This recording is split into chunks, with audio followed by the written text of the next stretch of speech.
Howdy folks, hope it's going well out there. So I've done a big series so far on different positions and how to play out different positions. And for this video, I thought I'd join all those together. We're going to start from position 5 and work our way up the neck via all the different positions. The first thing we need to do is to understand the chord progression. It's always important to make sure that you totally get the chord progression because I'm following the chords and I'll explain that as we go along. So the chord progression isn't a straightforward minor blues. It goes A minor 7 for a bar, D minor 7 for a bar, as you can see on the screen, then 2 bars of A minor 7. Then you get, that's all totally standard, 2 bars of D minor 7, standard, back to 2 bars of A minor 7, standard. Now we go to C, not standard, D, then 2 bars of A minor 7. Alright, so the C and the D are a little bit unusual, but it's quite cool, makes it a little bit different. And I obviously follow the chords within the progression. Alright, so the first line that I do is over the A minor 7, because we've got a bar of that, but I'm seeing this D minor 7 coming up, right? So I'm very aware that I've got 4 beats of A minor 7 before I need to do something over the D minor 7. So over the first bar, I'm doing this. Now this is coming up into the second bar, alright, because this is a D note and I want to hit the D note over the D7. So over the first bar, I'm doing a little sort of double stop thing and I'm thinking of position 5, right? Hammering on from the 3rd fret on the B and the E to the 5th fret on the B and the E.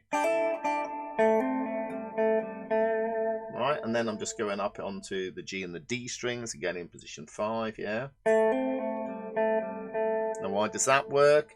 Because this is the root, this is the minor 3rd. Yeah, so I'm playing a lot of chord tones there. This is the flat 7.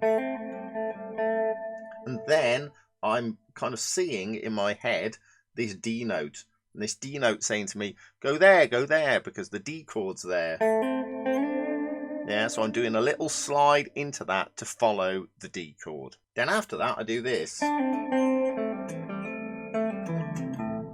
So I'm kind of now seeing position 1, obviously, and I'm over the D. But it's going to change back to the A minor, isn't it, for 2 bars. So I'm ending on that A there. So I've got this little motif. And the rhythm, I'm kind of repeating the rhythm the second time. It's a little bit question and answering maybe. So we're on the G string. Yeah, and then I've got... So those phrases rhythmically are quite similar. Tabs, by the way, all on the Patreon page as always. So head over there for the full tabs, this solo. I also always do a follow-up video. So not only do you get the tabs, you also get a load more information about this. I know a lot of YouTubers, when they do these videos, put tabs on Patreon, but not everyone does follow-up videos. So get more with me. So head over to Patreon and check that out. Super cheap, really good value for money, okay? So we've got... And then... So it's just a very scalar run. Yeah, with pull-offs. Yeah, I'm also picking up the speed a little bit there. Yeah. And also think about your phrasing in terms of volume. So I'm starting loud and then finishing a bit quieter. Yeah, so changes in dynamics in your playing in blues is super important. So now we're moving back to the D, to the 4 chord properly, to the D minor. What I'm doing is following it like this. So I'm coming from position 1 and kind of walking up to the root. Now the reason I'm playing that note, it's the minor 3rd of the D. So I'm targeting the minor 3rd of the D minor. This note, yeah. You can see it there and there, yeah. Now you might be going, but that note isn't in A minor pentatonic, right? A minor pentatonic position 2 is there. That note's not in there. That's right, the minor third of the D isn't in the A minor pentatonic. A minor pentatonic fits across this whole thing, all right? But the certain notes it kind of misses out.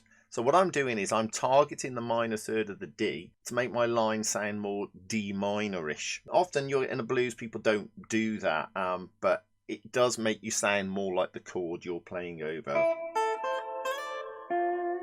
Yeah, and adds a slightly different sort of texture to it, I feel, targeting that minor third of the D. So I think that's quite a cool thing to do. Right, the next line is...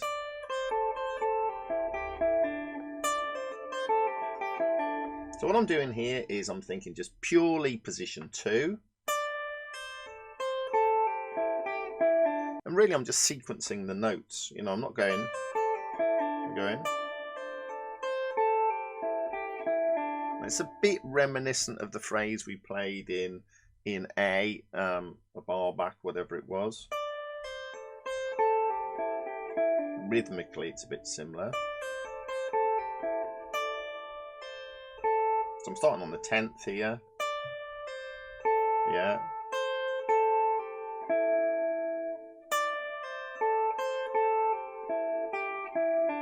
Yeah.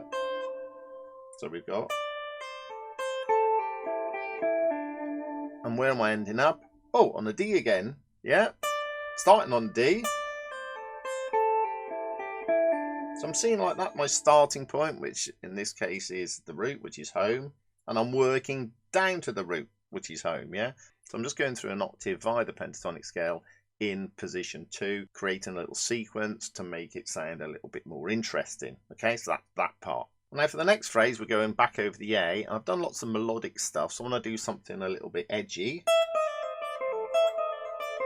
So I'm doing that, and I'm playing around with the flat 5, which is there. And I've slid up from position 2 up into position 3, which is there. And I'm doing that. I'm doing this. So I'm targeting the flat 5 there. Yeah, so there's my 5, there's my 4.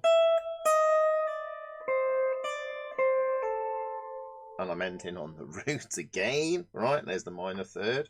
So starting on the 5, so I'm outlining really this little minor triad, you know, root, flat 3, 5, but adding in little notes on the way down, which sound cool. I'm adding in the flat 5 and the 4.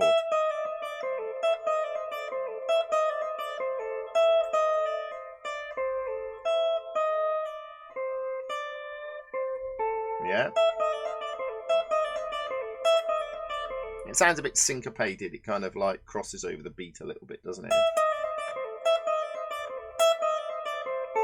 Yeah, so I quite like that. I think that's quite a cool line. I do that quite a lot.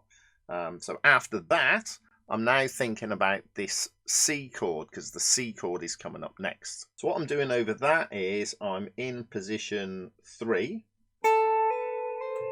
And now I'm coming up at the top of position 3, if you like, or the bottom position 4, which would be there. Now the D chord's coming next. So now I'm doing the same phrase. You'll notice that a lot of times I'm repeating little phrases but changing them slightly. That's good because it ties things together. So here's the C. Here's the D. Then the A is coming next. So I'm seeing the A note here. I don't want to go to that. I want to kind of continue with my little line. But that is the 5 of the A. So that's a chord tone of the A. So I can now do this. Over the C. Over the D. Over the A. So I've got this nice line that builds. John Mayer does something a bit similar over Gravity, and I was kind of thinking of that when I did it. And then right at the end, right over that A chord, right at the end of the 12 bars, I'm hitting that A note. And then I've got to think where I'm bending it to. So I don't want to bend it here because that's the 2. I want to bend it to chord tone. So I'm bending up to the minor third there. So it's quite a big bend. So I've got...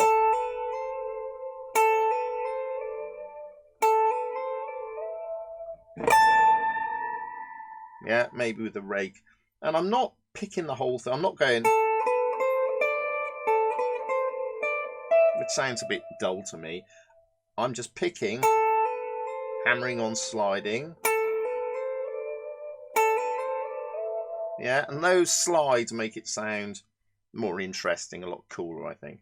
So the whole thing, I've started down in position 5 and I've worked my way up, right? And I've kind of done it every time the chord changes, I change position, but I targeted something to do with the new chord in the different positions, because it's A minor pentatonic across the whole thing, but that doesn't mean I'm just playing it in the same way over each chord. I'm not. When the new chord comes up, I'm thinking of that chord and the chord tones in that chord and targeting those chord tones, as well as putting in, you know, cool hammer-ons, pull-offs, bends, rakes, all that sort of thing, which makes the blues bluesy, as well as putting in cool things like hammer-ons, pull-offs, rakes, slides, changes in volume, which make the blues sound bluesy and cool, and is super important in your playing. So it's great to get those dynamics and all those different little ornaments in your playing. They're really super cool. Don't forget to check me on Patreon. Remember, the tabs for all this are on there, and a follow-up video as well. Don't forget to like and subscribe, super important. The next milestone is like 10,000 subscribers, so help me get there. We've passed 1,000 now. Next milestone's 10,000, then it'll be 100,000. Okay, and catch you next time.